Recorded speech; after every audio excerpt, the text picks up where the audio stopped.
There was only a single flash of white light before the explosions came. The sounds of the blaring sirens and the bright red glow of the alarms hit me right after that. I knew in that moment that our ship was going down, so I ran and ran. I grabbed everything that I could before making my way to the escape pod. This is the story of my survival on this harsh Rimworld. The first thing that I noticed when I woke up was the bone-chilling cold that hit my face. It was a cold that made one's balls want to shrink up inside of them, trying to get any kind of warmth that they could. The second thing that I noticed was, I was naked! I didn't know how it happened, but somehow my clothes were missing after I had landed. The third thing that I realized was that if I wanted to survive, I needed to move fast. It was already this cold during the day. Could you imagine how cold it would be at night? Without a proper shelter, it was certain that I would freeze to death by nightfall. But luckily for me, I was able to find a cave in one of the nearby mountains. With the precious bit of wood that I had, I was able to construct a simple shelter. Of course, just the shelter alone wasn't enough to keep me warm. The next thing that I did was build a fire with my remaining bit of wood. Once the fire was finished, I could feel the feeling returning to my limbs. As the heat spread, the temperature in the cave also slowly climbed. After taking care of the heat problem, I knew that my next problem would be food. Luckily, I worshipped the goddess of life Ede, who decreed that we should live under the ground. We should be like Logan, first of his name, who once dug under the ground of our enemies and summoned giant bugs to smite them. While I didn't know exactly what that meant, it did mean that I have been taught on how to survive in caves since I was young. I knew that to survive in this cave, I would have to create my own source of underground food. This was where my teachings of many years came in, and I fought to grow nutrifungus. While others would have been helpless, I knew how to turn the very rocks under me into fungal gravel that would allow me to grow the nutrifungus to sustain me. I quickly dug into the cave with my bare hands, and soon I had carved out a small area where I could grow my nutrifungus. It took me no time to finish the nutrifungus farm, but I also had to make sure that I had a vent to provide the nutrifungus with the heat it needed to grow. But of course, that brought me to my third problem and the most important problem of all, my dwindling supply of wood. With the freezing cold of the outside world, it was impossible for me to grow more wood outside. So with the bit of knowledge that I had, I once again turned to fungal gravel and started growing fiber corn. Fiber corn was an amazing resource that could grow even the harshest of weathers as long as it had a tiny bit of light. With this, I could ensure that I wouldn't freeze to death on the tundra, but that was only for the first day. It was hard to imagine what the next day would bring. But for now, I had survived in my tiny little base and I fell asleep for the night. Day 2. When I woke up with a clear mind, I had realized my mistake.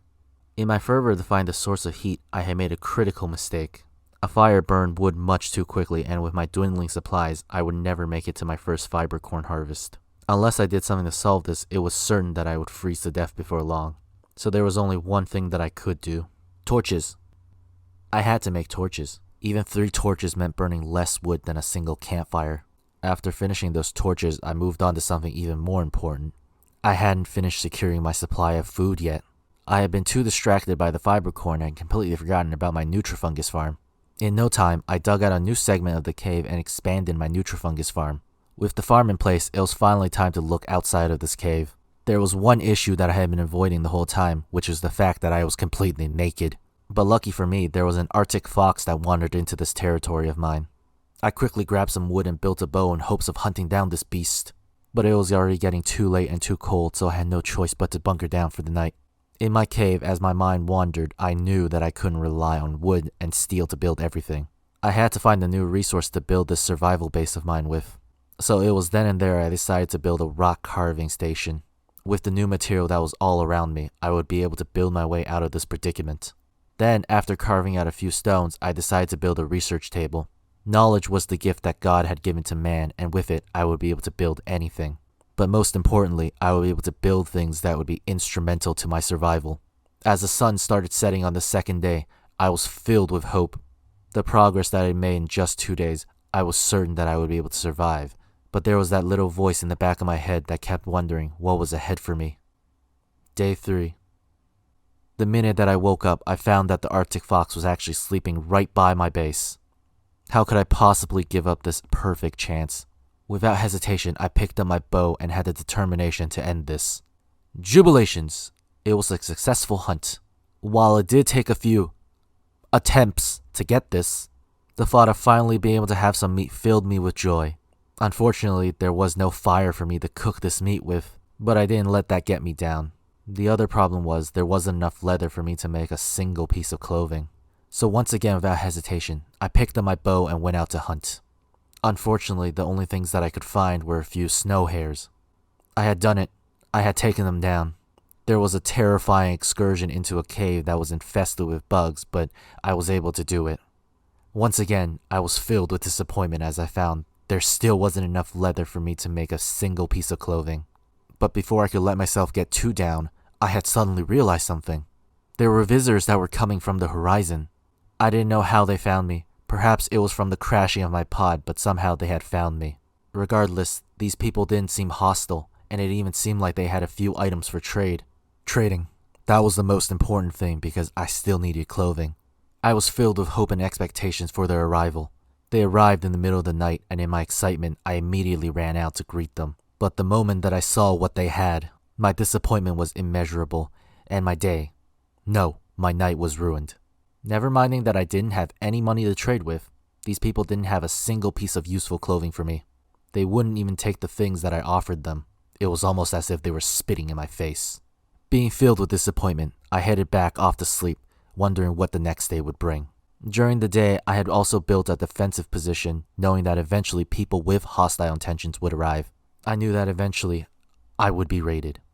Day 4. When the next morning came, the first thing that I did was carve more stones into building blocks. They would be the most instrumental parts in building my future shelter, so I had to make sure that I had an ample supply of blocks. Also during this time, the terrible trader Tuo left my base. They had retreated in shame in having nothing good to sell. I continued building more and more building blocks for what would become my future base since it was far too cold to go outside. After all, my supply of wood and steel were dwindling, and to get more, I would have to wait or risk going out in this freezing cold tundra. While I was working and peeking out the window, I had noticed that there was another snow hare that had wandered into my area. With the snow hare, I would be able to get some meat to stave off starvation for a few more days. At the same time, I would be able to get some leather to help me build more clothes with. But of course, it was far too early to hunt this early in the morning, so I decided to wait. To reward myself for all the good work that I've done, I decided to clean up my base for the sake of my own sanity. It felt good cleaning the dirt of my base. It was like cleaning the dirt that was in the depths of my soul. I also built a cooking stove to cook the raw food that I had since I knew I wouldn't be able to keep them. To cook and eat them was the best choice that I had before the meat rotted away. At the same time, it would help with the problem of the dwindling supply of survivor meals that I had gotten from the ship. But after building that stove, I realized that the temperature outside had become warm enough for me to go hunt that snow hare that had wandered into the territory of my base. So without hesitation, I picked up my bow and went out to hunt that snow hare. However, before I could take a few steps out of my base, I realized that there was something off with that snow hare. It was sudden, but it suddenly started foaming at the mouth, and it had crazy eyes that were looking for a target to hunt. It was unknown what had caused it, but the snow hare had gone into a frenzy and it was attacking anything that it could find. Naturally, that anything included me. So I immediately went out and took a defensive position against the snow hare, waiting for it to come and attack me. It was an epic battle of man and beast. One shot. A miss. Another miss. And then a single punch to end it all. It was a battle of titans, and I had come out victorious. I took my prize home and immediately skinned it, finding that I now had enough leather to make some form of clothing. But I still held myself back. I knew it was better for me to hold onto my leather so I could craft something better. With my victory, I took all the meat that I had gathered and cooked my first meal since landing on this Rimworld planet. It was only a simple meal, but this was a meal that I had created with my own 2 hands. There was no meal that can compare to the taste of this meal. It once again reminded me that I had survived with nothing but my own 2 hands and the resources that I had found. There was a strange sense of pride that filled me. For the rest of the evening, I decided to start researching. I knew that it was impossible to rely on wood fires forever, and I would need a better source of energy to keep myself alive. Before I could get that energy, I had to find a way to store it, which is why I researched the battery first. Once the battery was done, I could rely on heating from this source of power and would no longer be constrained by the amount of wood that I had. I researched late into the night, and by the end of it, I had already finished half of the battery research. Filled with hope, I fell asleep on my spot on the ground, wondering what tomorrow would bring for me. Will our hero be able to survive this dangerous environment? Will our hero be able to escape this harsh Rimworld planet? Find out next time on some non-copyrighted series name. Well, I hope you guys enjoyed that video. This video was sponsored by no one. No one's gonna sponsor this shit.